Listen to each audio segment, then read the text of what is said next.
What's the trashiest thing somebody has done at your family Thanksgiving? This was just a joke, but I still felt it was worth sharing. My uncle made a scene about having dropped something on the floor. When he was sure enough of us were paying attention, he bends over to pick it up, his shirt rides up, and we see a tramp-stamped tiger clawing its way out of his butt crack. It was a temporary tattoo that he had my aunt help him specifically put on for this occasion. Story 2. The woman my cousin had just married stole a Costco-sized box of individually wrapped Cheez-It packages from our garage. I just happened to notice that they were gone when putting the food in the fridge. I asked about it publicly and she locked up, started stuttering, and went to get them out of her car. She returned with the excuse, "I thought these were mine. I have a box just like them at home." Story 3. I was at my wife's uncle's house for Thanksgiving, and his wife decided right after dinner to play their wedding video, because it was also their anniversary weekend. She looks for a half an hour to find the videotape, finds it, and gathers the whole dinner party, 25-ish people, to the back room area, plays the video, and right as she's walking down the aisle, midway down the aisle it goes fuzzy and cuts to Dale Earnhardt's funeral. Uncle Joe used that tape to record Dale Earnhardt's funeral. Granted, it was in small-town Michigan, where the NASCAR track is, but still. Everyone froze in complete shock, and I started laughing and felt like I was in a sitcom, but it was real life. Story 4. Every year we had Thanksgiving at my grandparents' house. One year everyone was there but one aunt. She was outside in her car refusing to come in. Turns out she had taken out a credit card in my cousin's name while said cousin was in the Navy. Cousin found out on the drive over while opening her mail. Aunt had racked up over $10,000 in debt for my cousin. Edit. Cousin did not pay. Her father made her mother pay her back using part of her retirement. Seems this was just one of the first signs my aunt was not in her right mind anymore. My cousin did not want to press charges, but was able to get her credit back up with some work after the debt was paid off by her mother. There were a couple of other things my aunt had done, but nothing like this. Unfortunately, she was literally out of her mind and only got worse. That Thanksgiving was one of the last ones where our family got together like that. My uncle, aunt, and cousins never came back after that one. They did visit again at other times, but aunt was medicated and not like herself anymore. Story 5. One of my mom's friends was invited to our Thanksgiving because her kids were at their SO's families for the holiday. That year, my uncle brought a bottle of homemade limoncello to share. The stuff was delicious, but it was also 50% alcohol. Everyone was drinking it out of a little 1-ounce glass cups. My mom's friend instead poured herself a full wine glass, half the bottle, when no one was looking, downed it in 15 minutes, and then tried to go back for more. She was passed out drunk at least an hour before the dinner even began. Story 6.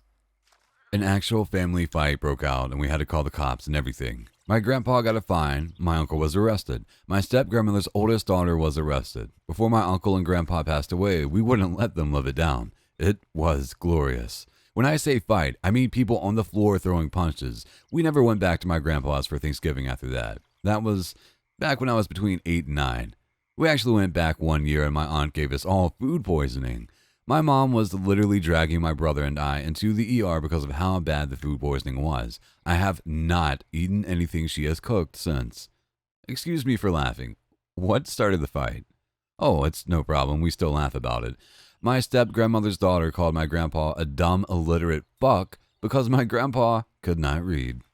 But my uncle lost it and jumped the lady. My grandpa tried to break it up, but accidentally hit the daughter in the process, which is what caused him to get a fine. But, yeah.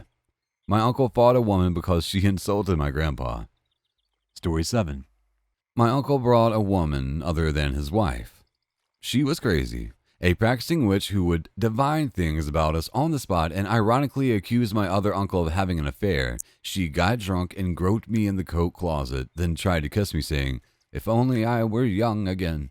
I was 16. Story 8. Faked a heart attack. It was very surreal, and her husband was so embarrassed. Edit. Here's what happened. Grandmother didn't like my dad very much, and she picked a fight with him, so he decided that he was going home. When Grandmother M realized that my stepmom, her daughter, was going to take Dad's side and go home too, she yelled a lot and then, as a last-ditch effort, dramatically clutched her chest and collapsed very carefully. It was outside, and I guess she didn't want to bump her head or muss her clothes. Dad offered to call 911. Grandfather said it wasn't necessary, and when Grandma realized no one was taking her seriously, she opened her eyes, allowed Grandfather to help her up, and went inside with him while fake sobbing. Normally, she's quite nice, but she had her moments and really wasn't happy that her daughter had grown up and had a life. Holidays usually brought out the worst in her, which was weird because she loved cooking and celebrating. Story 9. Every Thanksgiving with my mother-in-law. My wife and I host. About 15 people come and everyone brings side dishes as the custom. Not her mother. She only brings stuff for herself. She proudly announces whatever she brought is just for her. It's not for diet purposes because she eats all the other food too. When dessert makes an appearance, she will make a big scene about wanting the first piece instead of letting the kids get theirs and get out of the way.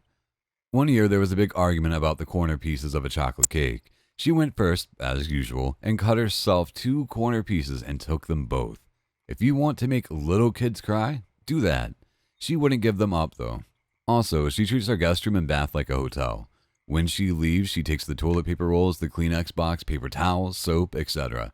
Edit. Just to address some of the comments in one swoop, she's not bad and she's not senile. She is invited every year because my wife is the only family that she has, and my wife would feel tremendously guilty if she didn't invite her. Not much of an excuse, but that's why. And if you are horrified by the above, this is just the tip of the iceberg. I could really make your head spin with her behavior on the 364 days of the year that aren't Thanksgiving. Story 10. This isn't an isolated thing, but if someone doesn't show up for Thanksgiving or Christmas, we automatically check the inmate records at the county jail. It's happened a few times that someone's absence is accounted for by an arrest and or jail stay. ETA, in 2016, my brother was a no-show for Christmas and we checked the jail's website. We saw our unique last name on the roster and assumed he had been arrested.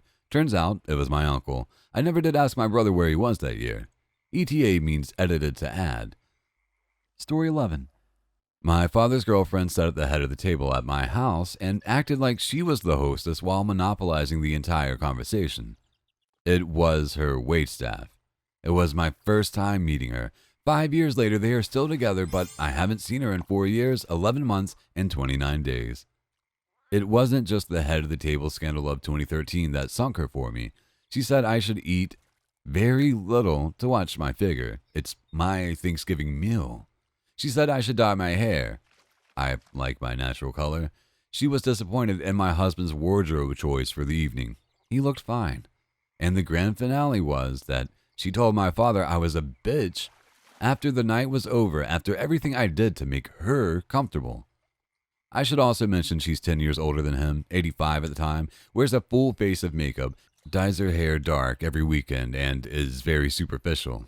Not who I plan to be when I'm in my 80s. I think she's just jealous of my relationship with him and is constantly wanting to assert herself as number one. I'm perfectly fine with that, and it's awesome she keeps busy. I see my father all the time, and I am perfectly happy with the arrangement. My kids had extra doses of time with her, so they are thrilled they don't see her anymore. They loved my mother so much. They were perfectly open to a relationship with her, but she's so vain and ridiculous that it wasn't possible.